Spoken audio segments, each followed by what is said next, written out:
Alright, I literally just got out of the theater. I'm not even gonna waste anybody's time, no fancy introductions. Was the movie good or bad? It was way better than Crimes of Grindelwald, okay? Please give it a chance.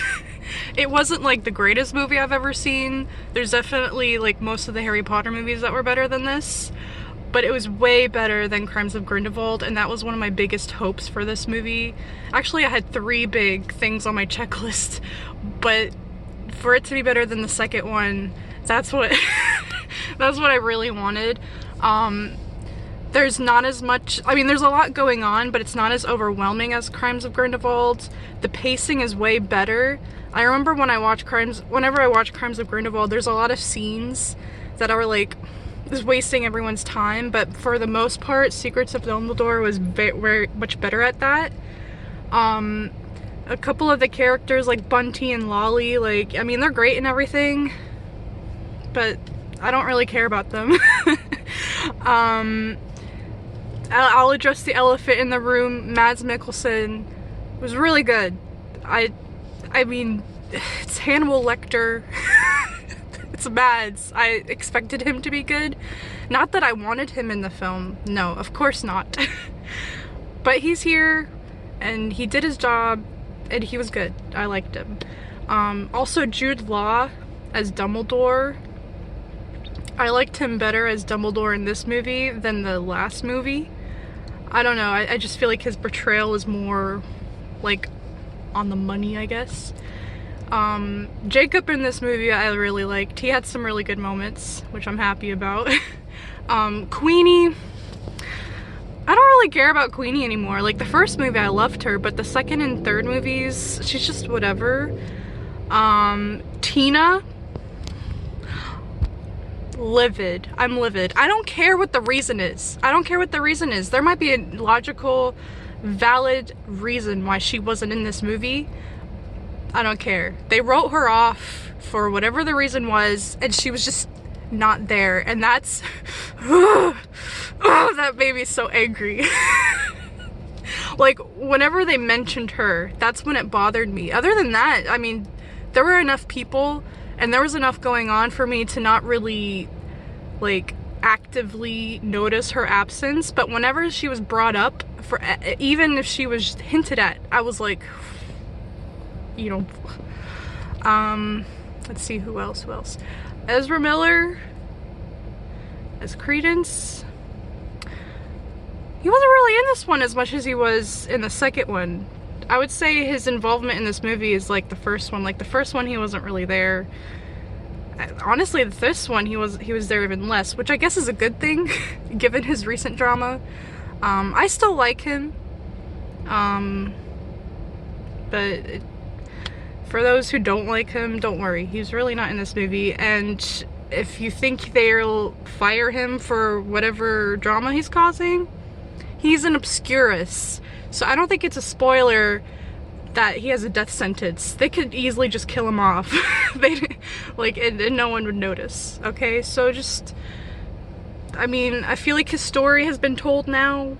You know, he is what he is. Both Aurelius and Credence and Ezra, like, it is what it is. I feel like he's not important anymore.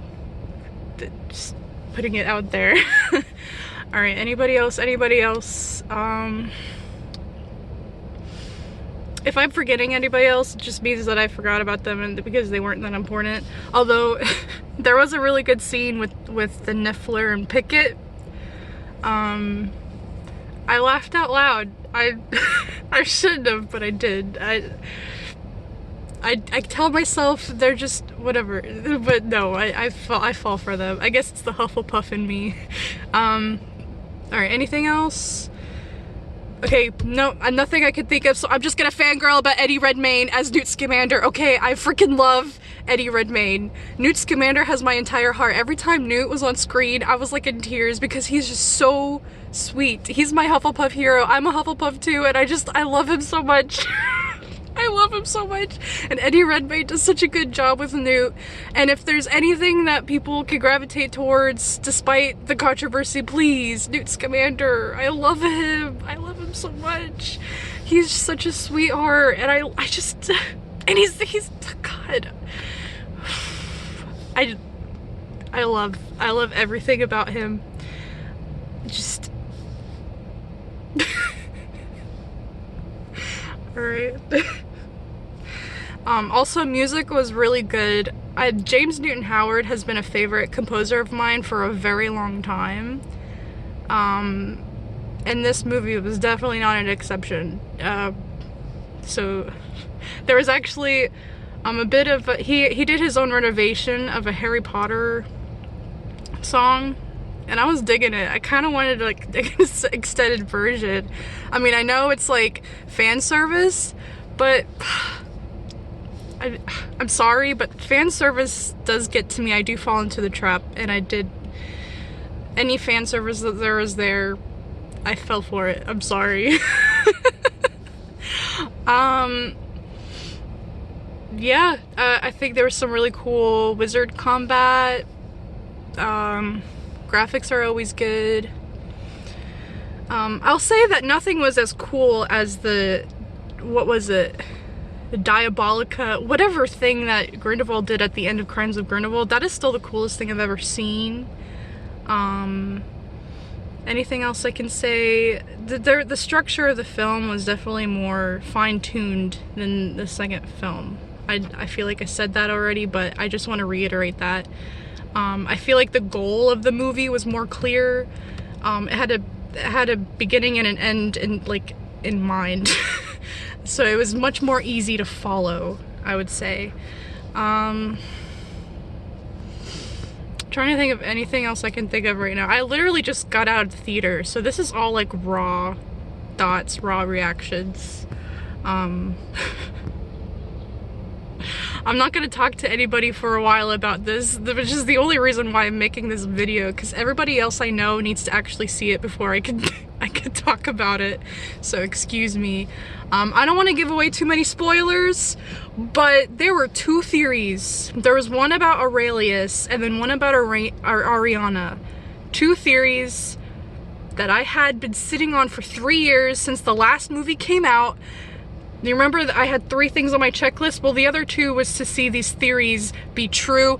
I was right, okay? I was right. I was right about Aurelius. I was right about Ariana. And if you have any idea or have similar theories as to mine, I don't want to state it because spoilers. I don't want to spoil anybody for anyone who hasn't seen it. But I was literally shaking. For 4 scenes. 4 scenes after one of my theories were proven. Actually, they were proven back to back, so I was sitting there like other things are going on and I'm sitting here like I was like I was sweating, I was shaking. I was literally shaking. Like this. I couldn't control myself. I wanted to cry, but I couldn't. I was hyperventilating. I have been sitting on this theory for 3 years and I was so happy that it came true. Okay, so I don't care if I ever win Potter trivia again because I won today. That's all I'm saying. So yeah, overall, better. That's what I could say about the movie. I'd give it a chance. I mean, I don't want to get into the controversies. I mean, they hurt me too, but there was more to the series that kept me believing in it, if that makes any sense. There were other things about the series that I loved about it, and that's the reason why I defended it for so long, and that's the reason why I came back opening night with my Hufflepuff scarf in hand. So, give it a chance if you, please. It's really good. It's good. It's good. Better. It's much better. And it had a somewhat conclusive ending, but I mean, they did say that they wanted the series to go on until Grindelwald's defeat in 1945. I still don't understand the timeline of these movies. I'm hoping between 3 and 4 that there's a very long jump skip, like time skip, so that we could kind of catch up to the end game. Because I don't, how are you gonna, it just right now, the way that the time jumps between movies is working, I just don't see it working. I hope there is a 4 and a 5. I know a lot of people don't, but I do, and that's me. So haters can hate, but I want to see more Newt. I want to see the story come. I want to see Grindelwald be defeated once and for all.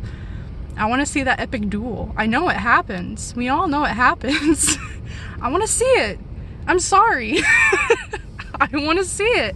And I want to see Newt and Tina get married and have children and live happily ever after in Dorset or wherever the heck that they retire to. I want to see that, okay?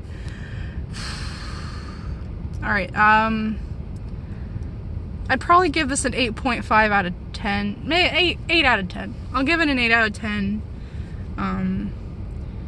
It's the second best Fantastic Beasts film. Right behind, I would put Where to Find Them, Secrets of Dumbledore, and Crimes of Grindelwald. That's how I'd rank the 3.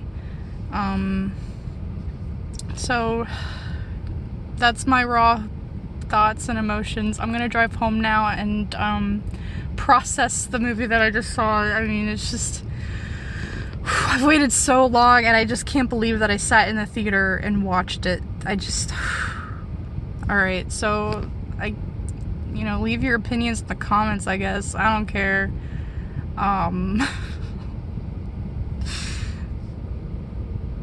Secrets of Dumbledore, go see it. Woo!